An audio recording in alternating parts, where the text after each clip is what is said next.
So here on the server, Pendraken, our leader of the Umbrage faction, has been trying to make a Prismarine farm here on the server. It's actually pretty close to where I am, but, well, there might be a small problem. You see, there's a small mistake in this farm, and it causes it to not be functional, as one would hope.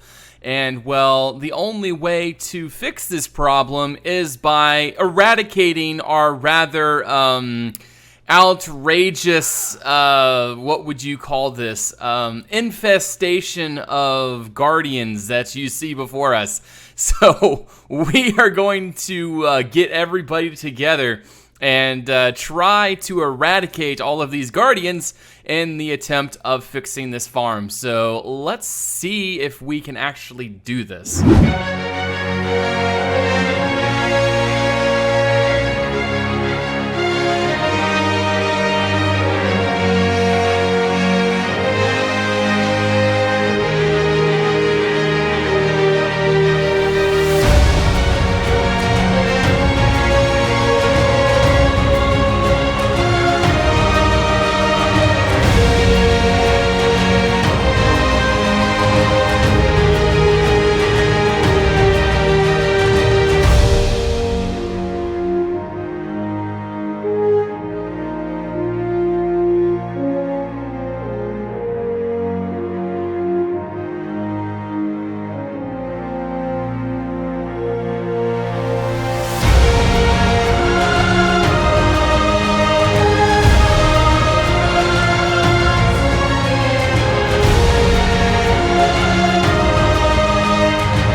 Hey guys, it's Dukon1 and welcome to episode 12 of Dukonians Rising. And as you can see, there has been a lot of progress on Faerchester.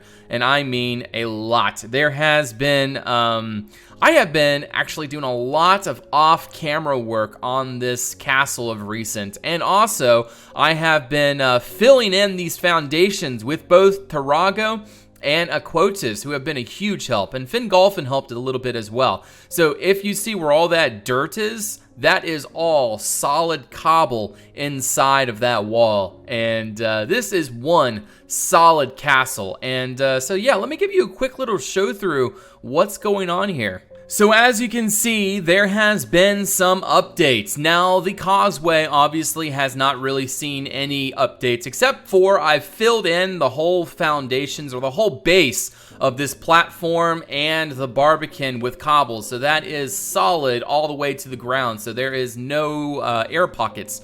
Also, I've added a batter all the way around the outside of the castle. So that does help with the depth a little bit. Originally, I had it just straight down into the water, and I just felt like there wasn't enough contrast going on, so I went ahead and added that and a lot of that dirty cobble as well, and I think that works out very, very nicely. I was also thinking about maybe adding in a little bit of andesite, normal, unpolished andesite along the base in the water a little bit to add a little bit more contrast, maybe a little bit of mossy cobble as well, but overall I think the palette works. So as we make our way into the gate, you'll see that I've made a little bit of progress. I don't really want to build up before this episode, so now that I've recorded, we'll start building up here, and hopefully by the end of this episode have a fully, not a fully, but at least a really good shape going on for the castle, and so that you guys will get a real clear idea of what Faerchester is going to look like. Also, I do have a layer of obsidian, as promised, all the way around the castle. Now, this only goes as deep as this wall, so that's 1, 2, 3, 4, 5, that's 5 blocks, or 6, I don't know. Anyways, it's only 6 blocks tall all the way around, so there is that. Now, and I will be needing a lot more obsidian as I keep going up.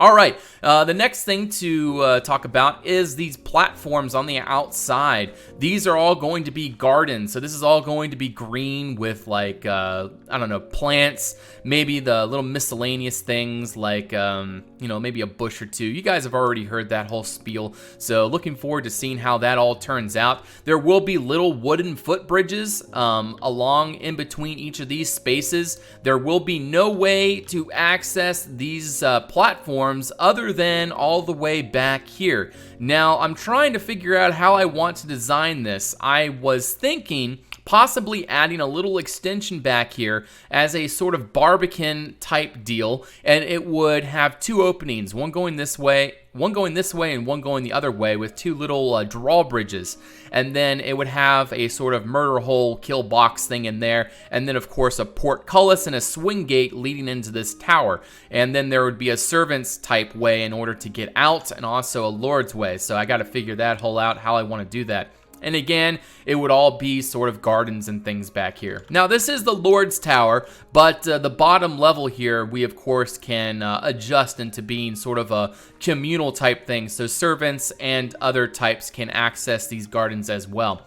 So that is the platforms. Now, I haven't fully decided what to do with these round towers yet, but I am thinking about maybe using one as a cistern and the other as a well. Well, obviously it wouldn't take up the whole tower, but the cistern would take up a good bit of the tower. Also, I am thinking about maybe making like one of these like a full stair tower, and then I'm not even sure what to do with the other one, maybe just miscellaneous rooms. Now, for the vaults of Faerchester, that's what all this is in here. Now, I'm not planning technically to make it all mirrored. I will be trying to make it interesting and varied throughout, but this is the general design that I'm going for here. It's as you can see, we have heavy brick, and then we use a little bit of that white terracotta, and then a little bit of the andesite as well in the base. I use the black concrete with a little bit of gravel for the floor design, and I think it overall looks great. And now with a little bit of an addition of some, what do you call it, some details, some chests, and maybe a few crates here and there, I think that this room has definitely a good possibility of looking really nice, and like this being carried all the way around the vaults of the castle, I think it will look great. Also, we'll come in here. This is the survival area. I may even end up vaulting all of this as well. It would only make sense technically because it's in the center of the castle and it's raised up off the ground a good bit. Since the castle wasn't built on a hill, obviously all of this in here would have to be man-made underneath the courtyard. So I may even end up trying to vault this and make it into further storage and such. So we'll see what happens, but that'll be one of the last things I do, as I need that area for storage and survival things. So overall, the design of Faerchester is definitely coming along real well, but for this episode, my plan is to finish the causeway. I'm not sure if I'm going to finish the Barbican, but I do plan on building a pretty good idea of what it's going to look like. Obviously, the causeway will be fully complete. Maybe even put in some systems for the drawbridges. I want to try to get a good plan for the entire skin of the castle. I'm not sure if I'm going to end up filling that all into this episode, but I do hope that we'll have a really good idea of what Faerchester is going to look like I said, by the end of this episode. So in any case, I hope you guys enjoy, and let's see what happens. Alrighty, guys. Well, there has been a lot of progress between the last recording and now. And if you guys want to watch me building the causeway itself, if you guys are interested in seeing that design and how I came up with that, you can go ahead and follow the link in the description below to the live stream. Now, on that live stream, I did come up with a different design for the end of the causeway here. But I decided to change that up and make it into what you see now. The reason being is it just feels a lot more direct. There is no cover behind this, whereas what we had before was like a little horseshoe thing and then going down to the left here. But still, there was like quite a bit of area where people could hide behind, and it just didn't feel quite right to me. So I changed it to this, which is actually in more of a direct relation to what the causeway ends on Boitmeu Castle. There is like this sort of what do you call it, fanning out type decline there, or incline there. I don't even know what you would consider it. But anyways, we'll head across the bridge here over to the platform and the Great Barbican in front of Faerchester. So Aquotus, who is right there, the man, the one, the only, really helped me a lot with this. He gave me so many ideas. It was just because originally I was having some troubles with the Barbican, with the design, but slowly that came together. It gave me the idea to make this turret larger, and you know, the drawbridge being half brought up, stuff like that. He just gave me so many ideas as to how to perfect this Barbican, and it really turned out quite great. I am so pleased with its with how it turned out. But before we get to that, we'll talk about the platform here for a second. As you can see, we have a card here, very basic, very not really anything to the design except for the wheels, of course. Now that is a neat trick that you can do with the shields. As you can tell, that Conquest has the renaming of shields and weapons and things, and it makes for a great detail for that. Got a couple banners here as you walk up to the platform. Now walking up to the Barbican itself, you can see we got a partly raised drawbridge, which also has these wicker fences for the chains. Now, unfortunately, due to the biome dependencies, this is not iron bars. Well, this is iron bars, but it's not the chain iron bars that I was hoping for. So we gotta deal with this texture. But, I mean, it doesn't look too bad. It still works.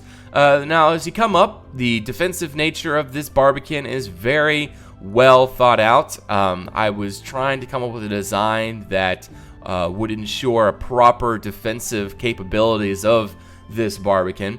We got a couple murder holes up there, which are very user-friendly. You can definitely, you have a great field of fire down on wherever those murder holes need to fire at. You got these arrow slits, one there, and there, all of which have great purpose, and as we'll go inside, you guys will see how well you can shoot through those. Now the detail on the front, I'm really happy with that. We got the Dukonian shield, some flags there, and the little birch button right there really brings it out. Also, you'll notice that up on the flag up top, I used a item frame and a pine sapling for its detail, and I really think that turned out quite nice. Really like it to bits. Added a batter along the bottom, also that little bush on the side, which I'm sure you guys saw on the way up. So on our way in here, we have an out-swinging gate. So once it closes, it would be very hard to bust closed again, or bust open, because even behind it is a portcullis. So yeah, the idea of getting through this gate would be quite the problem. You got a couple murder holes here, and yeah, that's about it for defense for this. I made these alcoves here in the idea that these could be used as places where guards could stand during maybe peace times, where they could just stand here with halberds and just kind of monitor people as they walk through the gate. A little groove right there for the portcullis to close into. But now let's go ahead and walk right up into the bowels of the gate. It's very difficult to make proper mechanisms in survival, as you guys can imagine. But this here, as you can see, is a continuation of the portcullis chain. And then this is the mechanism to open and close it. And then this is the, that's the drawbridge. And then this is the portcullis right here. Great use of the the spruce buttons. Really like how that turned out. We got a couple heavy crossbows up here. We got a nice little window here so you can look out at the village down below. And again, to go back to the arrow slits, like just check that out. Perfect field of fire down into there. You head up this little ladder here, and you got another one right there. Again, great field of fire. And then out here, we got a little roof above the living areas of the Barbican. And then you got these murder holes. Again, you can definitely get some good shots through there. So really like that quite a bit. And then you go up just a little bit more, and this leads up to the top of the turret and where the flag is. And as you can see, I used the iron bars as rope, and then of course the oak fences as the main pole. I really like that. Turned out quite nice, I must say. Now you'll also notice that I have low fortifications on the back. You don't want there to be any place for the enemy to hide behind when they are back here on top of the Barbican. So that is that design there. So we'll head back down, and there is a couple other things. There is a garderobe on the outside here. We'll go ahead and take a quick little look at it. What does it look like on the outside? But as you can see, it can, you can poop down there, and looks pretty good, I must say. So let's check out what the outside of that looks like. Alrighty, so this is the outside of the garderobe. As you can see, I just used some trapdoors, some dark oak for this the roof, and then Akoitis had the idea of putting in that little bit of like scaffolding looking stuff underneath, which I think looks great. I think it was a great idea. Also, we got a few little stairs in the walls to add a little bit of depth. Now, coming around the back of the Barbican here, you'll see that I have a little bit of detail. Got a couple little buttress type things on the back, and then I got that little detail. Same thing, basically a mirrored detail of the front with a little birch button in the middle. Really like that as well. And then also the continuation of the arch to give it a little bit of depth right there. A couple spruce buttons and etc. So I have been testing the height of the gate behind. By the end of this episode, I'm hoping to have a full just shell of what Faerchester is going to look like. So that is coming up here soon. So stay tuned and don't go far because, man, we got a lot to do for sure. But, this is really happy to have gotten this Barbican done, and looking forward to getting a lot more finished on Faerchester today. Alrighty guys, well if this isn't progress, I don't know what is. There has been a lot done between the last recording and now, as I have been actually building the shell. Now, a lot of the shell I had built on stream, so you can check that out if you want, and it'll be in the description below. Now, I'm very happy with the height of this castle. Also, I'm very happy with the shape. There has been a lot of foreplanning before I was actually building this. Of course, you guys are well aware I had really been sort of in my mind kind of imagining how it would look. Now, I'm not fully happy with the gatehouse yet. I have this kind of inset design there, but I really don't like that because you kind of lose a lot of functionality. But if I just put arrow slits in that, it still doesn't work very well because the arrow slits just shoot forward and they barely even have any defensibility or any functionality over the causeway. So I really don't like that. I need to figure out something to put up there that will not impede the murder holes up top, and also have some sort of functionality here. I guess what I could do is just add in some normal type windows there using the dark oak fence gates. So that's a possibility. I think that may be what we do. For example, if you guys remember this, For example, that dark oak window right there, I think I might just put a couple of those up there, and I think that might do it. I don't think I really need to do any more than that. It would overdo the palette. Now, I do plan on doing a little bit more, like here and there, give it some more palette and whatnot, just to help it come together a little bit better. Also, I need to figure out maybe a couple things to do in here. It would be neat to have some sort of couple arrow slits here towards the base that somehow shoot this way, down diagonally down towards the causeway. So I'll have to figure out angles and whatnot and maybe get that to work. Also, I'm not fully happy with these murder holes yet. These do have good visual overlook over this area here. However, the murder hole right there, barely, you can't even see the path down. So like that one would just be literally dropping oil and boulders down on the enemies below. There's really not too much functionality. And then of course there's two very functional murder holes right there. So very defensible design. Now you come into the main gate here. We will have a swing gate in the front, and then you're gonna have two portcullises, and then two murder holes here, and another portcullis back here as well. And then the actual way to get into the gate will probably be back here somewhere.